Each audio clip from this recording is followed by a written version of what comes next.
Hello बच्चों, मैं doctor Sunita Nandal आज आप 9th क्लास के लिए लेकर आई हूँ कृतिका भाग 1 का पहला पाठ है इस जल प्रलय में।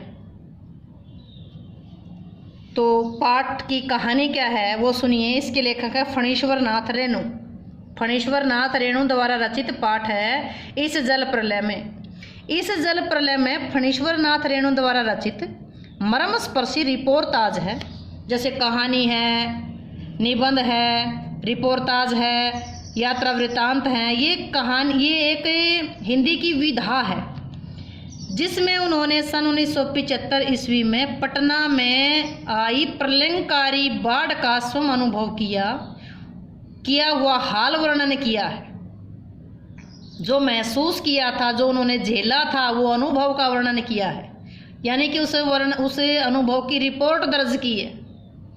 लेखक का गांव एक ऐसे क्षेत्र में था जहां की विशाल और परती जमीन पर सावन भादों के महीने में पूर्व पश्चिम दक्षिण में बहने वाली कोसी, पनार, महानंदा और गंगा की बाढ़ से पीड़ित मानव और पशुओं का समूह शरण लेता था। उन्हें देखने से ही उनके क्षेत्र में आई बाढ़ के भयंकर रूप का अनुमान हो जाता था, क्योंकि बहुत सारे वहीं इकट्ठे हो जाते जो ऊंची जगह होती। प्रति क्षेत्र, प्रति का वो जमीन जहाँ कोई भी चीज़ उगाई नहीं जाती, बोई नहीं जाती, उसको मतलब ऐसे ही पड़ी रहती है, वो प्रति क्षेत्र में जन्म लेने के कारण लेखक तैरना नहीं जानता, परंतु 10 वर्ष की आयु से वह स्वयं बॉय स्काउट, जैसे स्काउट गाइड लड़कियां होती हैं, स्काउट बॉयज होते हैं, तो ये बॉय स्काउट स्वयं सेवक आदि के रूप में बाढ़ पीड़ितों की सहायता करता रहा है। हाई स्कूल में बाढ़ पर लिखे लेख पर उसे प्रथम पुरस्कार मिला था। लेखक ने धर्म युग में कथा दशक, जय गंगा, डायन कोसी, हड्डियों का प्रलय, ये अपनी रचनाओं में बाढ़ की विनाश लीलाओं के वर्णन किए हैं। ये लेखक की किताबें हैं, रचनाएं हैं, उनमें बाढ़ का वर्णन किया गया है। सन 1967 की ईस्वी में जब पटना में 18 घंटे लगातार वर्षा हो रही थी तो एक शहरी आदमी की हैसियत से लेखक ने भी इस बाढ़ की विभीषिका की भयानकता को झेला था। पटना का पश्चिमी क्षेत्र जब छाती भर पानी में डूब गया तो वह घर में खाद्य सामग्री, पीने का पानी आदि समेट करके बाढ़ के उतरने की प्रतीक्षा करने लगा।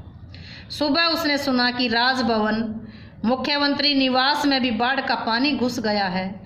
दोपहर को पता चला कि गोलघर, यहाँ पटना में मुख्य जगह है, गोलघर में भी पानी घुस आया है। साय 5 बजे लेखक अपने एक मित्र के साथ रिक्शा में बैठ करके कॉफ़ी हाउस, जगह का नाम है कॉफ़ी हाउस, तक बाढ़ के पानी की दशा देखने के लिए निकल पड़ा। अन्य लोग भी अपने अपने वाहनों पर पानी देखने निकल पड़े थे और सबकी एक ही जिज्ञासा थी कि पानी कहाँ तक आ गया। लोगों की बातचीत से लेखक को पता चला कि बाढ़ का पानी Fraser road, Krishnapuri, Pataliputra colony, boring road, women's college आदि तक पहुंच गया था। काफ़ी हाउस बंद था, पानी तेजी से उनकी ओर आ रहा था। वे रिक्शा मुड़वा करके अप्सरा सिनेमा हॉल से गांधी मैदान की ओर निकले तो गांधी मैदान में भी पानी भर चुका था। शाम को 7:30 बजे पटना के आकाशवाणी केंद्र ने घोषणा की कि पानी आकाशवाणी स्टूडियो की सीढ़ियों तक पहुंच गया है। बाढ़ का पानी देखकर आ रहे लोग पान की दुकानों पर खड़े हंस बोल करके समाचार सुन रहे थे, परंतु लेखक और उसके मित्र के चेहरों पर उदासी थी। भी पानी तो तबाही मचाएगा। कुछ लोग ताश खेलने की तैयारी कर रहे थे। राजेंद्र नगर के चौराहे पर मैगजीन कॉर्नर पर पहले की तरह पत्र पत्रिकाएं बिक रही थी। लेखक कुछ पत्रिकाएं लेकर तथा अपने मित्र से विदा लेकर के अपने फ्लैट में आ जाता है। वहां उसे जनसंपर्क विभाग की गाड़ी से लाउडस्पीकर पर की गई बाढ़ की से संबंधित घोषणाएं सुनाई देती हैं। सबको सावधान करने के लिए कहा जाता है। लेखक पत्नी से गैस की स्थिति पूछता है कि भाई सिलेंडर कब लगाया था, कब नहीं लगाया था, कभी गैस ख़त्म हो जाए, क्योंकि इसमें कोई मीटर तो होता नहीं, पता चल जाए कितना बाकी है। तो बताती है कि फ़िलहाल बहुत है, रात गहरा रही है, परंतु बाढ़ के पानी के वहाँ तक आ जाने के भय से कोई सो नहीं पा रहा। लेखक को 1947 में मनिहारी के क्षेत्र में गुरु जी के साथ गंगा की बाढ़ से पीड़ित क्षेत्र में पीड़ित क्षेत्र में नाव पर जाने की याद आती है। चारों ओर पानी ही पानी था। एक द्वीप जैसे स्थान पर वह टांगे सीधी करना चाहता तो गुरुजी उसे सावधान करते हैं कि पता नहीं वहां पहले से ही मौजूद लोग कुछ मांग ना बैठे। इसके बाद लेखक को 1949 में महानंदा की बाढ़ से घिरे वापसी थाने के बाढ़ से घिरे उस गांव की याद आती है। इनकी सहायता के लिए नौका पर डॉक्टर भी थे। गांव के कई बीमारों को नाव पर चढ़ करके कैंप ले जाना चाहता है। वहाँ एक बीमार नौजवान अपने साथ अपना कुत्ता भी ले जाना चाहता था। कुत्ता नहीं गया तो बोला मेरा कुकुर नहीं जाएगा तो मैं भी नहीं जाऊंगा, वो भी नहीं गया। इसी प्रकार से परमान नदी की बाढ़ में डूबे मुसहरों की बस्ती में जब वे राहत सामग्री बांटने के लिए गए, खाने पीने की चीज़ें, तो वहाँ के लोग भूखे प्यासे होते हुए भी हंस हंस करके बलवाई नृत्य देख रहे थे। इसी संदर्भ में उसे सन 1937 में सिमरवनी शंकरपुर की बाढ़ की याद आ जाती है, जहां गांव के लोग नाव के अभाव में केले के पौधे का भेला बनाकर काम चला रहे थे। जहां नाव के अभाव में केले का भेला बना करके काम चला रहे थे तथा जमींदार के लड़के नाव पर हारमोनियम तबला के साथ जल विहार कर रहे थे। गांव के नौजवानों ने उनसे नाव छीन ली थी। किसने? गांव के नौजवानों ने। सन 1967 में जब पुनपुन नदी का पानी राजेंद्र नगर में घुस गया तो कुछ सजे धजे युवक युवतियों की टोली नाव पर स्टोव, केतली, बिस्कुट आदि लेकर के जल विहार करने लगी। वो तो घूमने निकले। उनके ट्रांजिस्टर पर हवा में उड़ता हुआ गाना बज रहा था। जैसे उनकी नाव गोलंबर पहुंची, ब्लॉकों की छत पर खड़े लड़कों ने उनकी खिल्ली उड़ानी शुरू कर दी, मजाक उड़ाना शुरू कर दिया। तो वे दुम दबाकर हवा हो गए।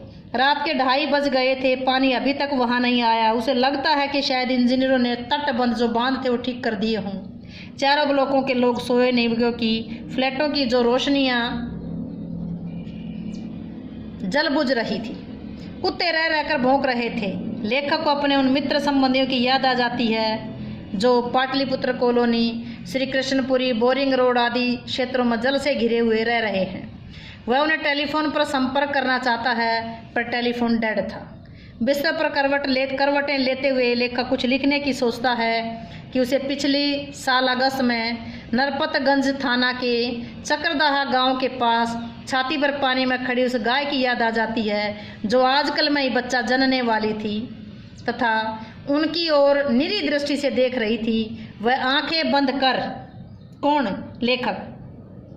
वह आंखें बंद कर उजले सफ़ेद भेड़ों के झुंड देखता है जो कभी काले हो जाते हैं। सोने की कोशिश में उसे झकझोर कर जगा दिया जाता है। सुबह के 5:30 बज रहे थे। वह उठकर देखता है कि पश्चिम की ओर से थाने के सामने सड़क पर झाग फेन लिए हुए बाढ़ का पानी आ रहा था। इसके साथ ही बच्चों का शोर सुनाई दे रहा था। यह शोर बच्चों का न होकर के मोड़ पर पानी के उछलने की आवाज़ थी। पानी का पहला रेला ब्लॉक नंबर 1 के पास पुलिस की चौकी के पीछे आया। फिर ब्लॉक नंबर 4 के नीचे सेठ की दुकान के बाएं तरफ लहरें पहुंच गई। लेखक दौड़ करके छत पर चला गया। चारों ओर शोर और पानी की कलकल आवाज़ थी। सामने का फुटपाथ पार कर पानी अब तेजी से लेखक के फ्लैट के पीछे बहने लगा। गोलंबर के पार्क के चारों ओर और भी पानी है। पानी बहुत तेज गति से चढ़ रहा था। लेखक के घर के सामने की दीवार की ईंटें शीघ्रता से डूबती जा रही थी क्योंकि पानी बढ़ रहा था। बिजली के खंभे का काला हिस्सा, ताड़ के पेड़ का तना भी डूब रहा है। लेखक सोचता है कि यदि उसके पास मूवी कैमरा टेप रिकॉर्डर होता तो सारा दृश्य फिल्मा लेता, यानी कि वीडियो बना लेता। वह बाढ़ तो बचपन से ही देख रहा था, परंतु पानी का इस तरह आना उसने कभी नहीं देखा था। धीरे धीरे गोल पार्क पानी में डूब गया। अब उनके चारों ओर पानी ही पानी था। वह बार बार यही सोचता कि काश उसके पास मूवी कैमरा टेप रिकॉर्ड होता, कलम होती, पर उसकी तो कलम भी चोरी हो गई थी। वह सोचता कि अच्छा है कि आज उसके पास कुछ भी नहीं है। अगर उसके पास ये सब कुछ होता तो केवल उनको रिकॉर्ड करने में, लिखने में, बनाने में ही लगा देता, क्योंकि उसको आज ये अनुभव नहीं होता। लेखक ने उस बाढ़ की विभीषिका को, बाढ़ के भयानकपन को अपनी आंखों से देखा और अनुभव किया है। उम्मीद है कि पाठ आपको अच्छा लगा होगा और अच्छे से समझ आया हो।